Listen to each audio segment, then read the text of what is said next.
सावित्रीबाई फुले जयंती समारोह में डेहरी विधानसभा पहुंचे पूर्व विधानसभा अध्यक्ष श्री उदय नारायण चौधरी, जो 2005 से 2015 तक बिहार विधानसभा अध्यक्ष रह चुके हैं। राजद नेता श्री चौधरी बीजेपी पर निशाना साधते हुए लोगों को टीवी अखबार नहीं देखने को सलाह दिया। श्री चौधरी ने अपने संबोधन में बीजेपी के पुराने वायदों को गिनाते हुए बीजेपी को 2024 में सत्ता से दूर करने का लोगों से अपील किया। टीवी और मोबाइल और अखबार में छप रहा है, एक के बाद छप रहा है, गारंटी गारंटी गारंटी। अरे कौन बात का तू गारंटी दे रहे हैं भाई? महिलाओं को चलाने वाला गारंटी दे रहा है, भूखे रहने वाला गारंटी दे रहा है। हमारा देश आज भूखों का देश हो गया है दुनिया में। 111वां स्थान भूखों का है हमारा देश का। हमारे अगल बगल जो दूसरे देश हैं वो हमसे ज्यादा समृद्ध है। हमारा देश जो कहता है कि विश्व में हम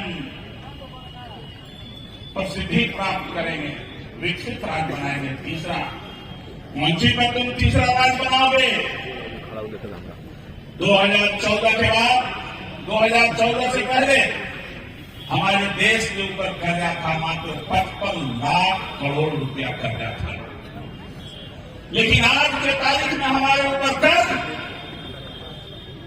2,255 लाख करोड़ रुपया कर्ज हो गया है। पत्रकार बंधुओं, मैं आपसे भी अपील करना चाहता हूं। हम जानते हैं कि आप यहां से लिखेंगे कि वहां छपेगा नहीं।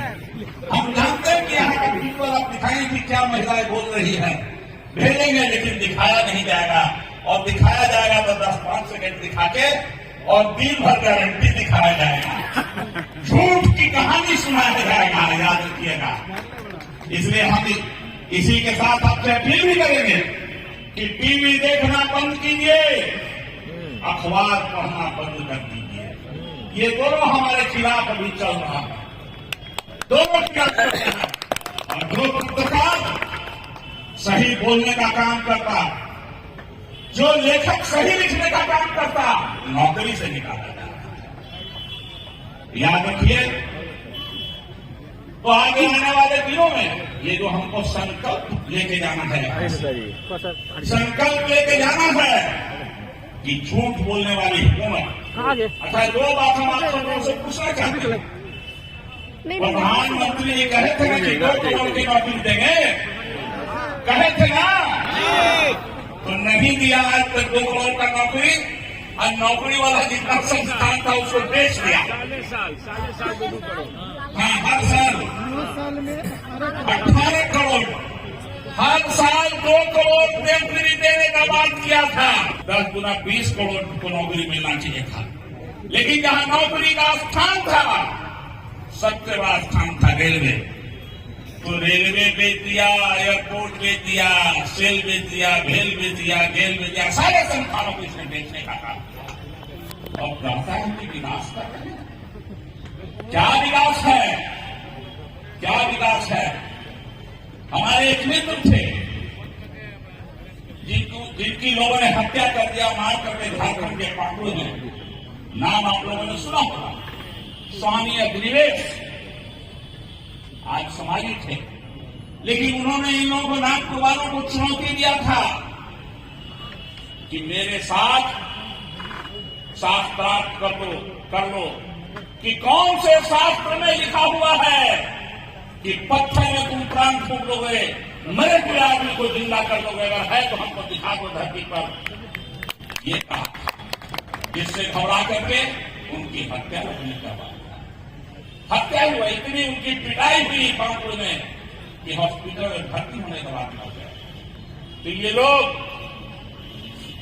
झूठ बोलने वाले हैं।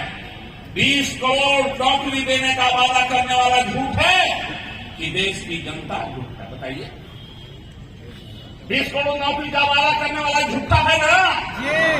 फिर से उसको वो वोट लेके जिताइएगा? अभी नहीं। लेकिन इसके खामियों को जब उजागर करने का काम शुरू किया लालू यादव, तो जेल के सिपाहियों ने बंद कर दिया। क्यों जेल में बंद किया? गरीब किसान मजदूरों के मुंह में ताकत देने का काम किया। इसलिए हम आपसे पूछना चाहते हैं, एक तेजस्वी यादव, नया लड़का, नया चेहरा राजनीति का, पिछले चुनाव में जब उसने वादा किया कि हम 10 लाख लोगों को रोजगार देने का काम करेंगे, अधूरी ताकत से ही सही, लेकिन जब मौका मिला तो लाखों नौजवान को बिहार में नौकरी देने का काम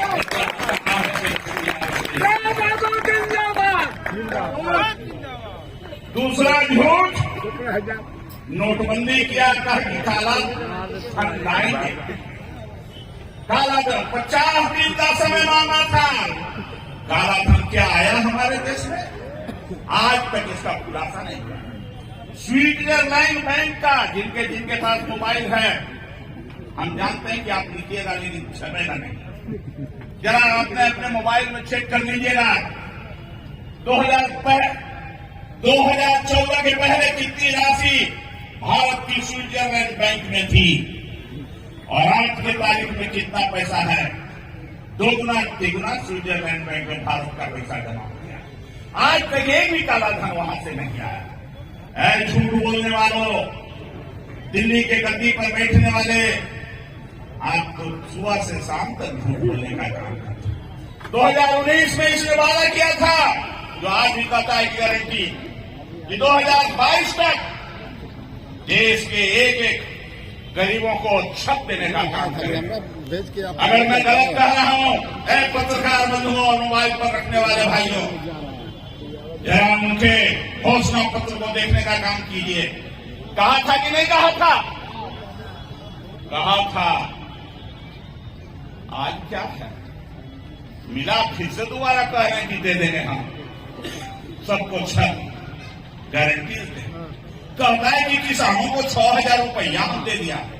मेरे भाइयों, किसान साथियों को 6,000 रुपया दिया। काम खोल के सुनिएगा, 2014 में जो डीएपी मिलती थी एक बोरा, वो 250 रुपया मिलती थी। आज कितना दाम है डीएपी के एक बोरा का? 1000 से ऊपर चला गया। 1500 है, 1500 हो गया, बताइए। और उतना ही नहीं, 2014 में 50 किलो का बोरा था खाद वाला, और डीएपी और यूरिया का, और उस बोरा का वजन कर दिया 45 किलो। बताइए, तो तुम दे रहे हो कि ले रहे हो? किसान मारा जा रहा है, किसान मारा जा रहा है। कहता है किसान के लिए काम कर रहे हैं। हम लोग बचिए और अपने आप से भी सवाल कीजिए, अपने आप से भी सवाल कीजिए, ये सही बोल रहा है कि झूठ बोल रहा है? अब सेल्फी लीजिए। भाइयों, जरा आप देख लीजिएगा, सीनियर सिटीजन के लोगों को रेलवे में मात्र 4,000 करोड़ रुपया में सुविधाएं थी। सुविधा थी यात्री भाड़ा में कम कर, सुविधा थी कि उनको प्राथमिकता में जगह मिल जाएगी बैठने की। वो सुविधा समाप्त कर दिया गया सीनियर सिटीजन का, और एक सुविधा पूरा देश के स्टेशनों पर कहा जा रहा है कि हमारे साथ सेल्फी पॉइंट बनाइए, हमारे साथ फोटो लेने के लिए। इसमें लगभग 10,000 करोड़ से ज्यादा खर्च आ रहा है। तो इनका चेहरा चमकाने के लिए सीनियर सिटीजन लोगों के सुविधा को समाप्त कर दिया। तो मैं आपको इन एक एक चीज के बारे में और विस्तार से बोलूं तो काफी समय लगेगा, लेकिन एक बात कहना चाहते हैं हम आपको, अगर भूलिएगा तो पछताइएगा, अगर भूलिएगा तो गुलामी के जंजीर में बंधिएगा। अगर फिर से आप अपने बाल बच्चों के भविष्य को देखना चाहते हैं, अगर आप अपने आने वाले जनरेशन के भविष्य को बचाना चाहते हैं, आप डेमोक्रेसी बचाना चाहते हैं, आप डॉक्टर भीमराव अम्बेडकर के संविधान को आगे बढ़ाना चाहते हैं, तो 2024 के चुनाव में दिल्ली की हुकूमत पर बैठे हुए मोदी के उम्मीदवारों को, भाजपा के उम्मीदवारों को भारी मतों से हराइएगा और लालू यादव, तेजस्वी यादव के हाथ को मजबूत करने के लिए बिहार से इंडिया के लोगों को जिताने का काम कीजिएगा, जिताने का काम कीजिएगा। ये यहाँ से संकल्प लेके जाइएगा। माँ बहनों की इज्जत को बचाने के लिए आप देश को की रक्षा के लिए, बिहार की रक्षा के लिए, बिहार की अस्मिता के लिए, और दिल्ली वालों को मैं कहना चाहता हूं कि देख लो ये भीड़, और ये भीड़ तुम समझते हो कि दबा दोगे? अरे वो बिहार है ये जो उड़ती हुई चिड़िया को हल्दी लगाने का काम कर रहा है, और तुम्हारे चाल चलन को भी समझता है, तुमको भी हल्दी लगाने का काम करेगा। बस इतना ही के साथ अपनी बात को समाप्त करता हूं। धन्यवाद। इनके और आयोजकों के प्रति मैं आभार व्यक्त करता हूं। फतेह बहादुर सिंह को फिर से धन्यवाद देता हूं। फतेह बहादुर आगे बढ़ो, हम सब तुम्हारे साथ हैं, सब तुम्हारे साथ हैं, सब तुम्हारे साथ हैं। बहुत बहुत धन्यवाद सर, जो आपने अपने बातों को रख करके